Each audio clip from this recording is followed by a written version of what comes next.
kelas menengah itu didefinisikan sebagai kelompok pembaharu, kelompok perubahan, kelompok yang akan membawa modernisasi di Indonesia dan sekitarnya. Namun, sekali lagi yang perlu kita tekankan, kita jangan, saya meminjam istilahnya Mbak Oki, kita jangan sampai terlena oleh captive mind yang ada di publikasi-publikasi tersebut. Karena pada dasarnya antara teori, realita, dan situs empiriknya berbeda jauh, teman-teman. Yang pertama ingin saya sampaikan pada teman-teman di sini adalah bagaimana kita merumuskan kelas menengah itu secara empirik. Jadi kalau saya menggunakan definisinya OECD, lembaga ini mengatakan kalau kelas menengah itu adalah kelompok masyarakat yang itu mempunyai pendapatan dan konsumsi dalam rentang $10 USD, dolar Amerika Serikat, sampai $100. Nah, rentang ini sebenarnya rentang yang mengindikasikan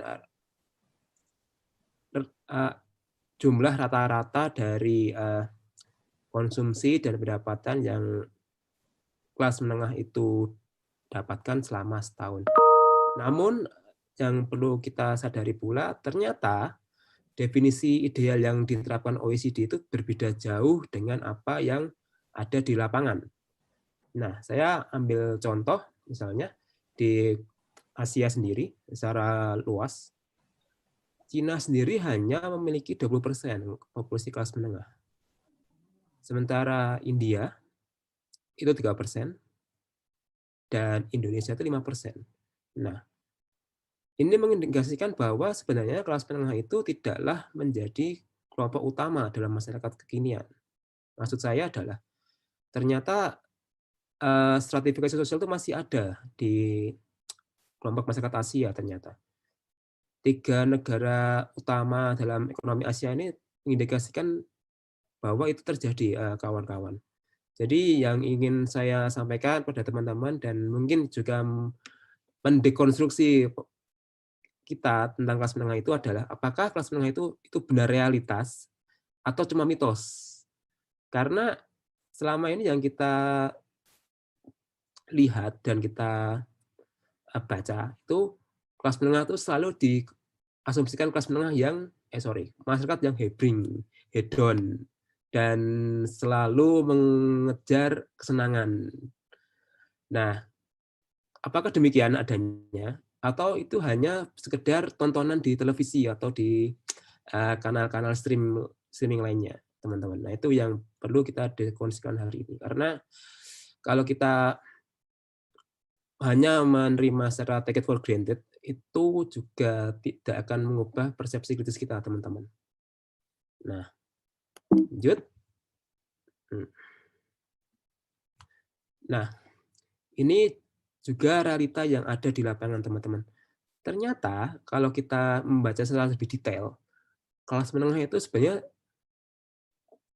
hampir dikatakan relatif kalau di kelompok masyarakat Asia ternyata. Di kelompok masyarakat Asia Tenggara, itu hanya 22% yang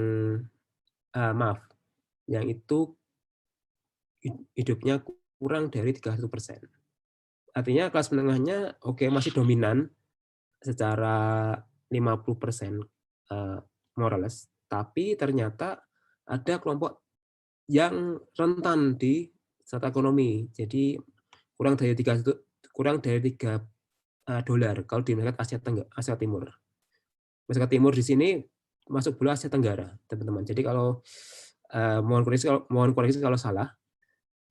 Kalau dalam beberapa literatur yang saya baca itu antara Asia Timur dan Asia Tenggara kadang itu mix. Jadi kalau salah nanti mohon saya dikoreksi, teman-teman. Nah, sementara itu kalau di kelompok masyarakat Asia Selatan itu malah setengahnya, itu masyarakat miskin, teman-teman.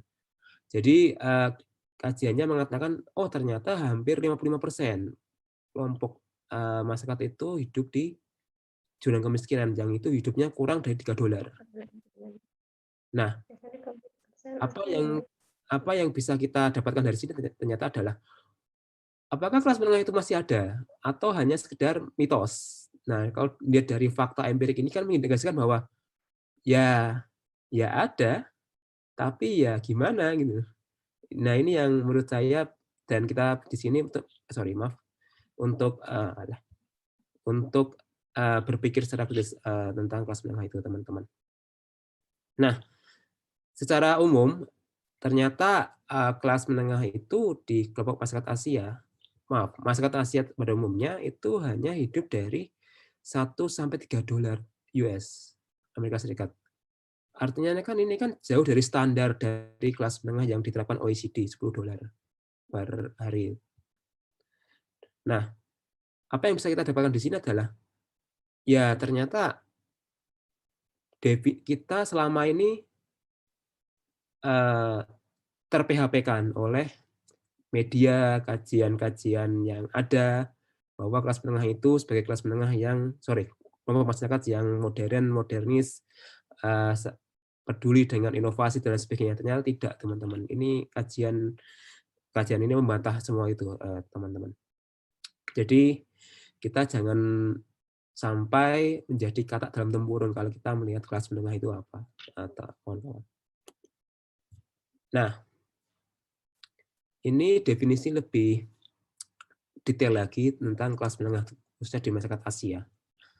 Ternyata kalau kita membaca lebih jauh, ada 3 klasifikasi yang ada di, eee, kelompok masyarakat. Yang pertama new middle class, jelas itu kelompok profesional, startup, dan spesialis. Jadi di sini kalau kita lihat di era sekarang, YouTuber kayak Atta Halilintar misalnya, atau Ria Ricis, atau mungkin YouTuber lain, mereka bisa dikategorikan kelas menengah baru, karena mereka menggunakan teknologi, dan mereka juga spesialis di bidang sosmed katakanlah. Dan ini trennya, meningkat di perkotaan di negara-negara Asia, teman-teman. Sementara ada pula yang namanya old middle class, yakni kelompok masyarakat yang itu benar-benar berbasis bisnis yang itu dibangun keluarga. Jadi kalau kita bisa baca misalnya ada, eee, kelompok masyarakat misalnya kelompok Bakri misalnya, atau misalnya lagi, eee, Jarum yang itu dikuasai keluarga Hartono misalnya, atau, eee, Sinarmas. Nah, ini adalah old middle class yang ada di Indonesia. Nah, namun ada pula yang itu marginal middle class, yaitu komputer dan freelancer. Jadi kalau yang kerja di Jakarta, di kota besar di Jawa misalnya, mereka yang setiap hari bangun jam 5 pagi, pulang jam 9 malam, itu juga kelas menengah, tapi komputer. Mereka bisa hidup, dengan mengikuti tren yang ada, namun mereka tidak mempunyai adanya added value atau nilai tambah yang itu bisa menjadi investasi di masa depan, teman-teman. Nah, lanjut. Nah, hal lain yang perlu kita baca kalau kita membaca kelas menengah itu ternyata beda-beda karakteristiknya, teman-teman. Jadi kalau kita, ambil contoh Korea, ternyata kelas menengah yang ada di sana itu adalah kelompok masyarakat yang itu lahir dari proses industrialisasi yang dipimpin oleh negara. Ada mobilisasi yang buruh yang itu dilakukan oleh negara. Nah, kalau teman-teman tahu misalnya kayak Samsung atau Hyundai, Daewoo, itu adalah kelompok kelas menengah yang itu diinisiasi negara. Nah, yang itu tujuannya memang untuk membangun ekonomi, kawan-kawan. Sementara kalau kita melihat yang ada di contoh kedua, kelompok kelas menengah yang itu dibentuk negara untuk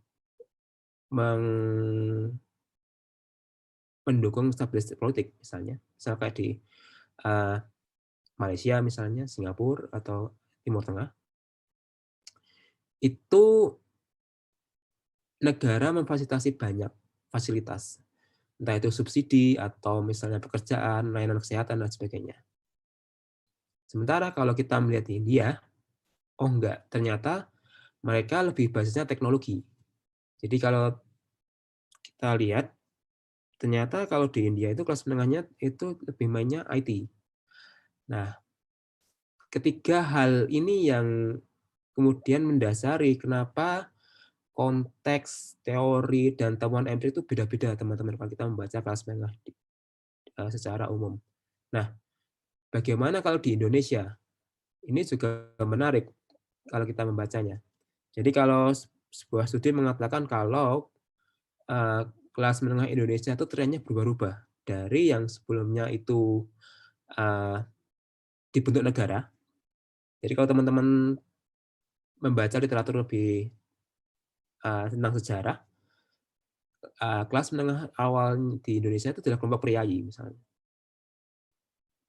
Dan kemudian kalau kita membaca kelompok kelas menengah di era Orde Baru itu Golkar, golongan karya. Jadi itu kan Golkar belum partai, jadi seperti semacam kelompok-kelompok fungsionalis yang itu terdiri dari berbagai macam profesi. Nah, kalau sekarang beda lagi. Nah, apa yang ingin saya katakan adalah di sini ternyata trennya itu berbeda-beda, teman-teman. Ya. Nah, makanya kalau kita bisa melihat itu, ternyata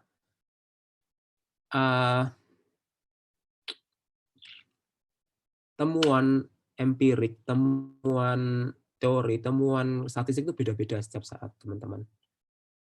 Nah, ini yang perlu kita perhatikan pula. Nah, ini masuk ke kajian dekonstruksi tentang kelas menengah itu apa. Jadi, selama ini kan kita, yang tadi saya bilang di awal, selalu terbuai, terpesona dengan istilah kelas menengah. Jadi, bonus demografi yang ada di Indonesia sekarang ini telah menciptakan banyak sekali tenaga kerja produktif, yang itu berpotensi untuk menggerakkan ekonomi. Namun pada faktanya kan mereka pada akhirnya menjadi supir Gojek kan, atau Grab, Uber, dan lain sebagainya. Nah, kok beda dengan ekspektasi di awal, teman-teman? Nah, ini ada semacam teori yang membantah semua itu semua. Jadi, kalau kelas menengah ini kan kalau lebih banyak itu kasusnya barat, western case. Tapi kalau Seljuk case itu lebih condongnya masyarakat Asia, teman-teman. Jadi kita di sini tingkat kesejahteraan, tingkat pendidikan, tingkat kesehatan itu ternyata ditentukan dari gaji yang kita terima setiap bulan, bukan dari properti yang kita simpan selama ini. Jadi kalau di Barat itu, ambil contoh kalau saya sekarang di Australia, itu bule-bule kalau saat summer itu kerjanya keras. Mereka menyimpan banyak, karena di sini kan kerja work per hour-nya tinggi. Jadi mereka gunakan itu untuk kemudian investasi jangka panjang. Misalnya beli properti rumah atau yang anak muda itu kemudian jalan-jalan ke Bali misalnya. Nah, mindset ini ditanamkan di kelas menengah di barat. Jadi mereka cenderung menabung dan membangun properti dan yang itu digunakan untuk kesenangan jangka panjang. Sementara kalau di Asia Tenggara pada khususnya beda ternyata. Jadi kalau kita dapat uang, hore, seneng. Jadi kita merasa bahagia. Ambil contoh kalau misal tren terbaru, mungkin teman-teman juga sudah tahu kalau ada handphone terbaru Samsung Note 7 misalnya langsung pada antrinya panjang. Atau mungkin kalau yang pecinta olahraga kalau ada sepatu Adidas keluar itu antrinya panjang di Sport Eleven misalnya. Nah, ini jadi definisi salaried class ini adalah membantah itu semua, teman-teman. Jadi yang ingin saya katakan adalah ternyata gaya hidup, gaya konsumsi kita itu lebih condong bukan pada jangka panjang, tapi lebih pada jangka pendek. Jadi itu yang mengindikasikan kenapa kemudian kok bisnis asuransi di Indonesia itu kok jarang yang mau, atau mungkin hanya orang kaya yang mau, tapi kalau kelas menengah tidak, gitu. Jarang maksudnya, dan lain sebagainya. Nah, ini temuan yang kira-kira membantah teori kelas menengah yang itu diadopsi di barat, teman-teman. Lanjut. Nah, ini kira-kira temuan empirik tentang kelas menengah Asia itu seperti apa. Ini studi yang dilakukan oleh Miao di China tahun 2017. Jadi, tapi saya ambil ini karena ini kira-kira merepresentasikan karakter masyarakat Asia Timur dan Indonesia pada khususnya, karena ini mirip soalnya kasusnya. Jadi yang ingin saya katakan adalah, ini lebih pada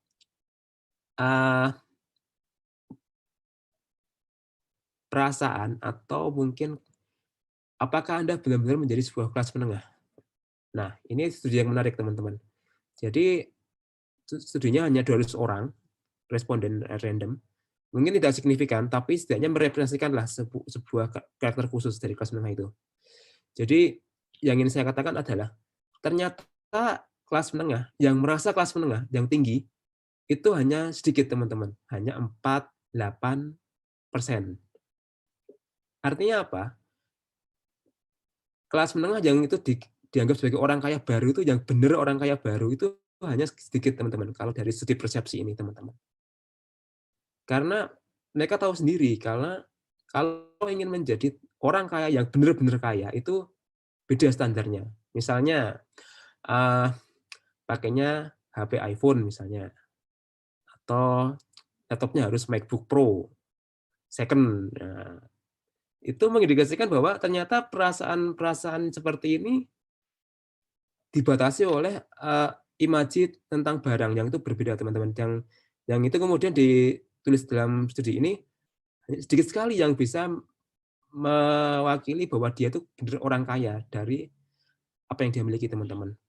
Nah, sementara kalau yang merasa kelas menengah dan itu benar kelas menengah hanya sedikit, 24%, 7% dan sebagainya. Artinya kalau kita bisa baca secara sederhana, jadi kalau, teman-teman bisa, kalau di Pangkal Pinang ya, ngopi atau makan lempah kuning lebih dari 2 warung, itu kelas menengah, karena mahal soalnya ikannya. Misalnya ambil contoh.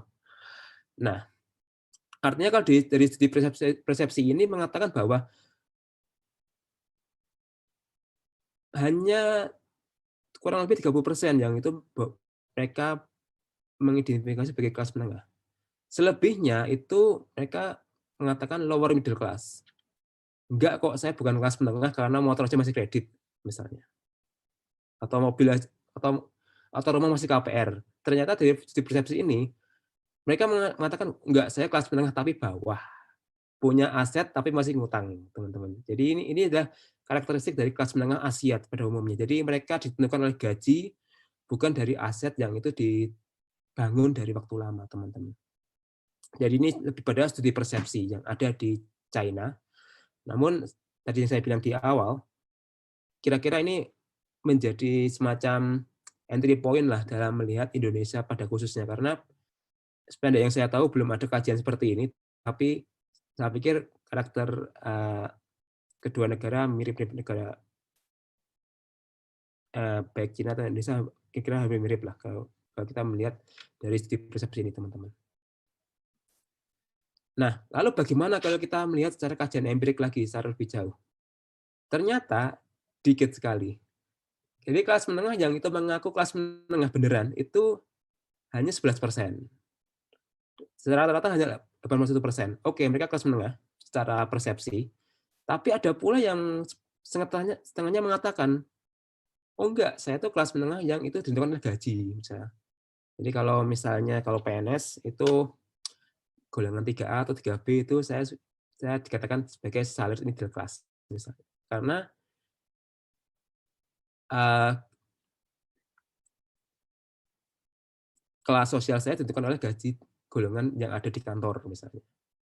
Nah, ini temuan yang menurut saya menarik karena tidak semua orang itu menyambungkan, tingkat jabatan di kantor dengan aset, teman-teman. Jadi ini temuan yang menarik gitu kalau kita bisa membaca. Jadi ini mendekonstruksi pemahaman teori kelas menengah yang ada selama ini. Karena selama ini yang kita mengadopsi barat, kasus Eropa, kasus Australia, kasus US. Yang itu memang benar kelas menengahnya sudah ada sebelumnya. Tapi studi ini membantah semuanya teman-teman. Jadi perlu kita sekarang mempertimbangkan, saya ini bukan middle class kok, tapi kelas yang bergaji. Jadi ini penting untuk kita semua lihat.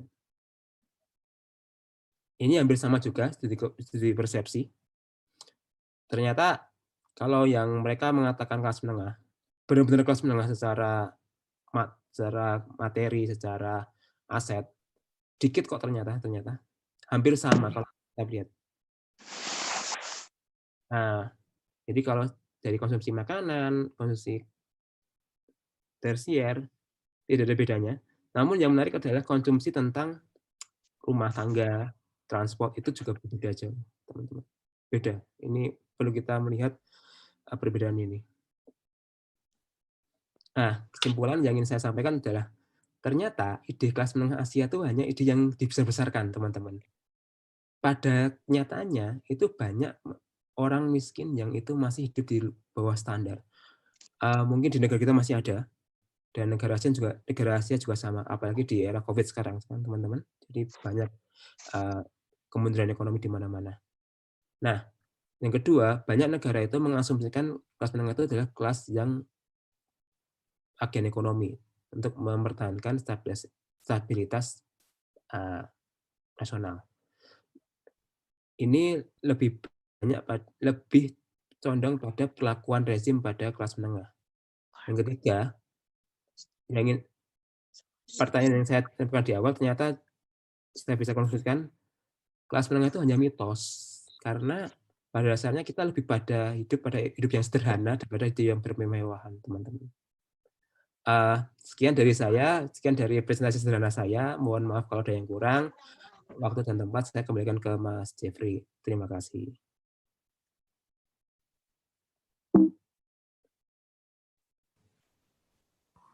Baik, terima kasih Mas Wasis.